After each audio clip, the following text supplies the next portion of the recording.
시청자 여러분 안녕하십니까? 오늘 하루 좀 추우셨죠? 어느새 겨울이 우리 곁으로 성큼 다가온 11월 23일 금요일입니다. 오늘도 복잡한 시사를 명쾌하게 설명해 주실 6분의 패널분들과 함께했습니다. 안녕하세요. 어서 오십시오. 네, 안녕하세요. 네. 저희 MBN 뉴스와이드는 유튜브와 페이스북을 통해서도 라이브 방송을 시청하실 수 있습니다. 혹시 퇴근길에 계시다면 휴대폰을 통해서 저희 방송 함께 해주시길 기원하겠습니다. 여야가 공공부문 채용비리 의혹에 대한 국정조사를 합의하면서 국회 정상화에 물꼬를 텄습니다. 그런데 이런 상황을 보는 박원순 서울시장의 심기는 좀 불편해 보입니다. 왜일까요? 그래서 MBN 뉴스와이드가 준비한 첫 소식은 바로 이겁니다.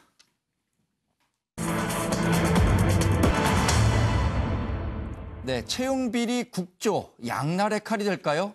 민주당, 박시장, 한국당 이 세 삼자들의 시각은 어떤 뜻을 담고 있을까요? 저희가 준비한 자료 좀 보겠습니다. 박원순 시장, 민주당이 좀 서운한 감정이 있을까요? 채용비리 국조를 둘러싼 삼자의 속내를 살펴보려고 하는데요. 여당과 야당 채용비리 국정조사를 합의를 했죠. 더불어민주당과 정의당은 강원랜드도 포함시키자라고 얘기를 하고 있고 자유한국당과 미래당은 2015년 이후에 발생한 건만 범위를 제한하자 이렇게 얘기를 하고 있습니다. 박원순 시장 저희가 좀 캐리커처에 땀 흘리는 모습을 표현했습니다. 좀 곤란한 입장이라는 거죠. 여당에는 절박한 민생을 고려한 결론일 것이다. 존중한다라고 했는데 야당에 대해서는 정파적 이득을 위해서 고용세습 국조를 이용하고 있다. 이렇게 강도 높게 비판을 했습니다. 더불어민주당 내에서는 박원순 시장 대선 주자급 임사인데 우리가 좀 보호하는데 소홀했던 건 아니냐라는 얘기들도 나오고 있고요. 그렇지만 한편으로는 한국노총 행사에 참석한 괘씸죄가 불러온 것 아니냐라는 분석도 있습니다. 제가 알기로는 서울시 철도공사 문제 때문에 이 파행이 시작이 되었는데 제가 서울시에 있을 때 근무했던 직원들한테 자세히 얘기를 들어보니까 문제가 제기됐던 그런 게 거의 없다라고 하는 것이 확인이 되었습니다. 그래서 정기국회가 끝난 뒤에 국정조사를 하더라도 아무런 그 변화가 없다는 점을 여러 의원님들이 잘 알고 계실 필요가 있을 것 같아서 말씀을 드립니다.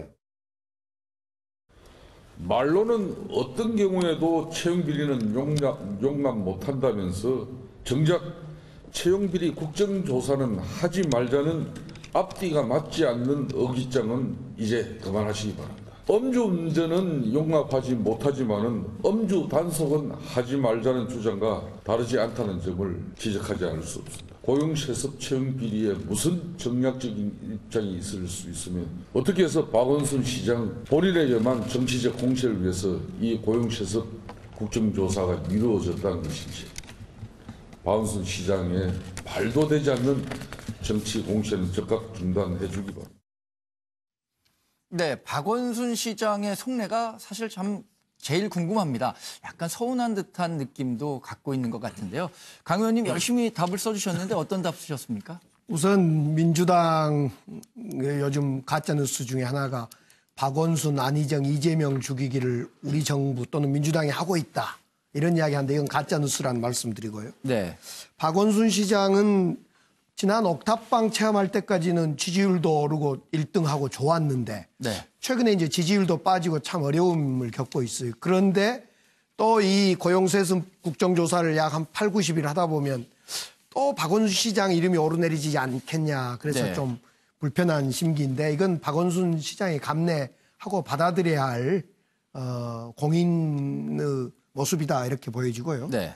한국당은 결국 김성태 원내대표가 당대표 하고 싶은 마음에 그냥 무리한 요구를 깡짜를 많이 놓은 것 아닙니까? 그러다 보니까 이제 이 타협을 하게 됐는데 이 김성태 원내대표가 지금 임기가 그만두면 당대표로 바로 뛰어들겠다는 그 마음이 그대로 지금 국정 운영의 그 파트너로 반영되고 있는 것 같습니다. 네. 사실 이번 국정조사는 자유한국당이 강력하게 요청을 한 거잖아요. 자유한국당의 의지도 많이 반영이 됐을 텐데 자유한국당에 대해서는 박원순 시장 굉장히 강도 높게 좀 정치적 비판을 하고 있잖아요.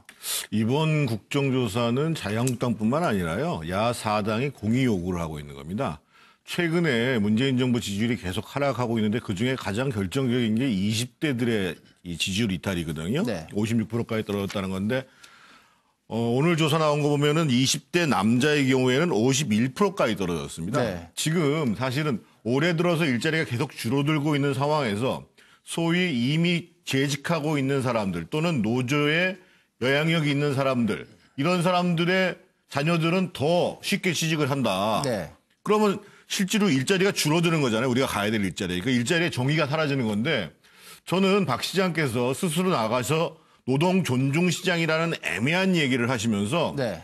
실제로 채용에 있어서 고용에 있어서의 정의에 대한 자기의 생각이 무엇인지를 밝혀야 되고요. 또 한 가지는 지난번에 이제 한국노총 집회에 가서 정작 그 집회가 주 52시간과 관련된 탄력 근로제 문제를 규탄하는 항의하는 시위인데 네. 그 자리에서 그 문제에 대해서는 입장을 얘기를 안 해요. 여야정 협의체에서 합의한. 그러니까 정부의 입장에서 보면 지금 일자리를 그나마 유지하거나 늘려가는 게 대단히 중요한 문제인데 도이체 박원순 시장이라는 사람이 그런 일자리 창출과 경제 활력에 어떤 도움을 주고 있는 거고 네. 더더군다나 야당 입장에서 보면 자유한국당뿐만 아니라 이거는 청년들에게 있어서의 정말 기회를 공정하게 보장해주는 네. 이 문제와 바로 직결된 문제인 거거든요. 그래서 저는 이 마당에 와서 박 시장이 언짢은 얘기를 하는 것보다도 저 문제에 대해서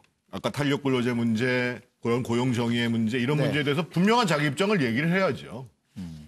그렇게 본다면 이제 박원순 시장도 뭐 여러 가지 할 얘기들이 많이 있겠습니다만 차정 교수님은 박원순 시장의 뭐 이렇게 표현을 하면서 본격 시험대에 올렸다라고 결론을 저는 이 내려주셨네요. 3자의 속내는 뭐 두 분이 충분히 설명을 하셨기 때문에 네. 저는 이 사안을 바라보는 민주당, 그 야당 그리고 박원순 시장이 뭘 해야 될 것인가를 한번 생각을 해봤습니다. 네. 저는 뭐 민주당 입장에서는 사실 뭐 지금 뭐 이 국회 예산안 처리 문제 이런 것 때문에 상당히 어떻게 보면 정치적 타협의 결과로 그러니까 고용비리 세습 국정조사를 수용한 측면이 있지만 그럼에도 불구하고 이 지금 그 공공기관의 고용 세습 의혹 자체만으로도 상당히 국민들이 공분을 사고 있는 것이 사실이거든요. 네. 그렇다고 한다면 앞서 뭐 지금 이해찬 대표는 뭐 나이가 알아보니까 그런 일이 없다고 하더라. 크게 걱정하지 말라는 식으로 이야기를 벌써 결론을 내렸습니다만은 그럴 자세가 아니라 사실은 이러한 그 의혹만으로도 일벌백계 하겠다는 그러한 이 각오로 이 사안을 들여다볼 필요가 있다는 것이죠. 사실 이것은 이 지금 고용세습 비리 문제는 그 보수나 또 진보의 문제가 아니라 진영의 문제가 아니라 이것은 상당히 집 취업난에 상당한 어려움을 겪고 있는 모든 청년들의 문제이기도 하고 우리 자식들의 문제이기도 하기 때문에 네. 민주당이 상당히 일벌백계의 자세로 이 문제를 파헤치겠다는 각오를 다져야 된다는 것이고요. 반면에 야당 입장에서도 사실 뭐 이 지금 국정조사를 통해서 뭐 박원순 서울시장 뭐 흔들기를 하겠다는 그런 뭐 관측들이 나오고 있는데 그런데 초점을 두기보다는 이 지금 소위 말하는 노조의 그런 기득권을 악용해서 네. 공공기관에서의 그런 불법적인 고용 세습을 하는 부분에 대해서 상당히 근원적인 차단을 할 수 있는 그런 대책을 만드는데 진상을 규명과 함께 대책을 만드는데 좀 더 이 지금 초점을 맞춰야 될 필요가 있다는 것이고요. 네. 박원순 서울시장 입장에서는 상당히 나름대로는 이 여당의 친정의인 민주당에 대해서 상당히 섭섭한 측면이 있을지 모르겠지만 네. 오히려 이 정치인한테는 어떻게 보면 이러한 위기가 좋은 또 기회가 될 수 있는 것이거든요. 본인이 이만큼 야당으로부터 공격을 받고 있다는 이야기는 그만큼 차세대 주자로서의 정치적 위상이 지금 커지고 있다는 이야기일 수도 있는 거기 때문에 네. 이걸 본격적인 자신의 시험대로 삼아서 이걸 어떻게 잘 수습할 것인가에 대해서 각오를 다져야 될 것이고 여기에 대해서 만에 하나 문제가 있다고 한다면 단호한 처벌과 대책을 통해서 또 새로운 또 면모를 보여주는 하나의 계기를 삼을 필요가 있지 않나 생각이 듭니다. 네, 박원순 시장이 본격 시험대에 올랐다고 설명을 해주셨는데 그렇다면 여튼 어렵게 이 국정조사를 이끌어냈잖아요. 자유한국당은. 그럼 자유한국당은 어떻게 진실을 파헤칠 수 있을 거라고 보십니까? 윤기찬 대표께서는. 네. 뭐 어쨌든 이거는 진실을 파헤치는 방법보다는 이 공공기관이라는 게 신의 직장으로 일컬어지고 있잖아요. 네.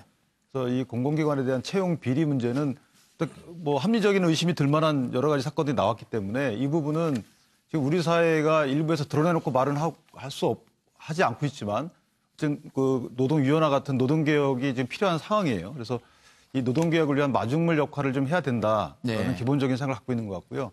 그러니까 국정조사도 공공기관에 중점적으로 아마 추진이 될 것 같습니다. 그래서 여당 입장에서는 속내가 어떤지 모르겠지만 어쨌든 이번 기회에도 야당과 같이 보조를 맞춰서 노동개혁을 위한 마중물 역할을 할 수 있도록 좀 적극적으로 참여를 해야 될 것 같고요. 네. 그 박원순 시장 입장에서는 상당히 불편하긴 하겠지만 대권을 염두에 두신 분이라면 언젠가는 문제가 될 거였거든요. 네. 그렇다면 정말 객관적이고 철저히 파헤쳐졌다라고 평가할 수 있는 국정조사가 될 수 있도록 네. 그것이 본인의 대권 가도에도 오히려 도움이 될 것이다. 언젠가는 닥칠 일이니까 이런 측면에서 보면 오히려 세 분의 어떤 세 직역의 어떤 이해관계가 꼭 얽히는 것은 아니다. 예. 상반되는 건 아니다. 이렇게 생각이 됩니다. 여러분들이 말씀을 공통적으로 해주시는 게 이 박원순 시장이 어떤 시험대에 올랐다, 더 큰 무대로 가기 위한 시험 과정에 있다라고 또 한번 얘기를 종합해 볼 수가 있을 것 같은데, 그런데 이제 안희정 전 충남지사라든가 이재명 지사 최근에 뭐 좀 곤란함을 겪고 있죠. 또 박원순 시장도 이 국정조사를 통해서 어떤 좀 정치적인 위기에 봉착할 수도 있다라는 얘기가 나오니까 민주당 내에서도 그런 얘기들 좀 나오는 것 같아요. 호사가들이 어떻게 네, 그런 얘기는 있습니다만 저는 사전에 하나 지금 아마 강원랜드 문제가 이제 좀 쟁점이 되고 있습니다. 그 얘기 먼저 하겠습니다. 왜냐하면 지금 이제 김성태 원내대표는 2015년 이후 것만이다 이렇게 주장하고 계세요. 네. 그때 당시 합의문에 보면 어떻게 돼 있냐면 공공부문, 공기업, 공공기관, 지방공기업의 채용비리 의혹과 관련된 국정조사를 정기국회 후 실시하기로 하고 예. 국정조사 계획서를 12월 중 본회의를 열어 처리한다 이렇게만 돼 있어요. 네. 그러니까 합의문에는 뭐 연도 얘기가 전혀 없죠. 근데 이거를 마치 이제 지금 공기업, 공공기관, 지방공기업이라고 돼 있는 것을 해석을 이제 뭐 서울시만 해당된다 이렇게 말씀을 하시고 있는데 어쨌든 근거가 없는 부분이라는 말씀이고요. 지금 이제 호사가들이 말씀하시는 이 부분에 대해서 뭐 당과 어떤 약간 불협화음이 있는 거 아니냐 예. 이런 얘기들이 있는데요. 저도 뭐 당에 소속돼 있습니다만 이 국정조사를 받기 전에 뭐 당대표라든지 원내대표하고 우리 박원순 시장님하고 사전에 충분히 이제 조율이 됐고요. 그런 네. 부분에 대해서 양해한다는 얘기가 있었습니다. 그렇기 때문에 뭐 이게 불편하다라든지 이 부분에 대해서 왜 당이 마크를 안 해줬냐 그런 부분은 이제 뭐 사실은 특별한 근거가 없는 얘기고요. 네. 그다음 말씀하신 이제 뭐 안희 박김 네. 이제 이런 얘기들이 사실은 뭐 언론에도 많이 나오고 있는데 이번에 어찌 보면 이 국정조사를 요구하는 건 여당이 아니라 야당이에요. 야당이 네. 계속 요구했던 것이고 뭐 그 때문에 이제 보이콧까지 하지 않았습니까? 어찌 보면 뭐 말이 안 되는 얘기다라는 그렇게 보고 있습니다. 네. 그런데 과거 사례를 보면요. 국정조사라는 게 처음에는 정말 용을 그리려다가도 끝날 때는 뱀밖에 그리지 못하는 거예요. 용두사미식의 결론이 도출되는 경우가 있었는데 이번 그 국정조사는 어떻게 예상하십니까? 그러면 최경철 위원님은. 뱀이 되면 박원순 시장은 이제 실제로 용이 되어 날아오르는 거고요. 네. 그게 뭐 결과가 용이 돼버리면 뱀이 되는 것이고 네. 참 귀추가 주목되는데 제가 한 몇 주 전에 박원순 시장을 뵈니까 아주 꿈이 커요.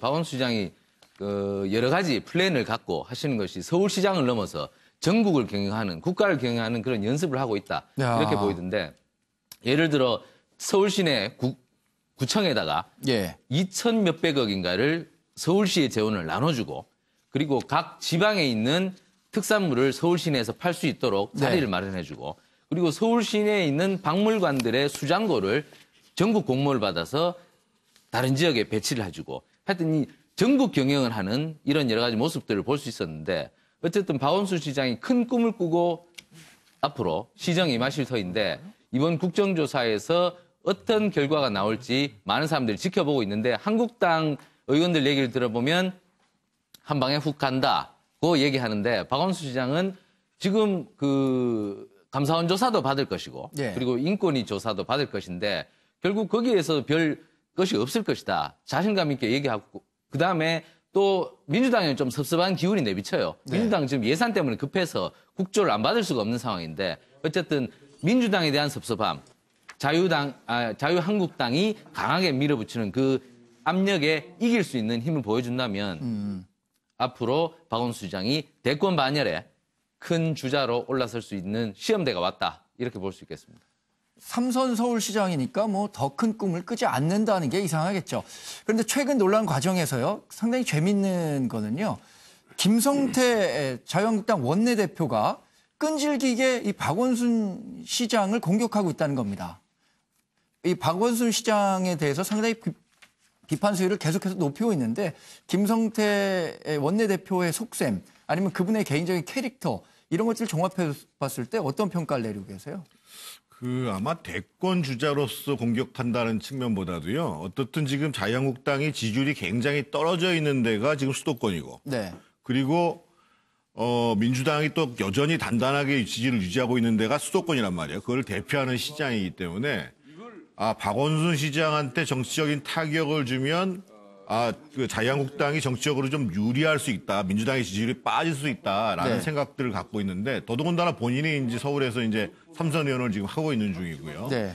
근데 제가 보기에는 박원순 시장에 문제가 있으면 그걸 드러내는 것도 중요하지만 네.